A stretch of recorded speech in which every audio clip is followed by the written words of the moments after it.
আসসালামু আলাইকুম। চলে আসছি নতুন একটা রেসিপিতে। দেখেই বুঝতে পারছেন আজ আমার রেসিপি কি। আমি এঁচোড় চিংড়ি রান্না করব। এখানে আমি কিছু গরম মশলা, তেজপাতা এবং পেঁয়াজটা দিয়ে খুব ভালোভাবে ভাজি করে নেব। পেঁয়াজটা লাল হওয়া পর্যন্ত অপেক্ষা করব। দেখুন একটু হালকা লালচে হওয়ার সাথে আমি অন্যান্য সব মশলাগুলো দিয়ে দিয়েছি। আদা বাটা, রসুন বাটা আর মরিচ বাটা, জিরা বাটা একসাথে দিয়ে আমি আবারও খুব ভালোভাবে মশলাটা কষিয়ে নেব। এ পর্যায়ে এসে দিয়ে দিলাম লবণ আর হলুদ দিয়ে মশলাটাকে আমি কষিয়ে নিচ্ছি।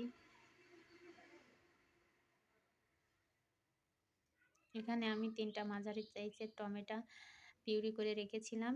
টমেটোটা দিয়ে দিলাম। দিয়ে আমি খুব সুন্দর করে কষিয়ে নেব। কষানোর পর মশলাটা কষিয়ে নিয়ে তারপর এখানে আমি কাঁঠালের এঁচড়গুলো দিয়ে দিয়েছি। দিয়ে খুব ভালোভাবে নেড়ে চেড়ে তারপর আমি পানি দিয়ে দিয়েছি। পানি দিয়ে প্রায় আমি ১০ থেকে ১৫ মিনিটের মতো ঢাকা দিয়ে কষিয়ে নিয়েছি। দেখুন আমার এঁচড়টা অনেকটাই সেদ্ধ হয়ে গেছে।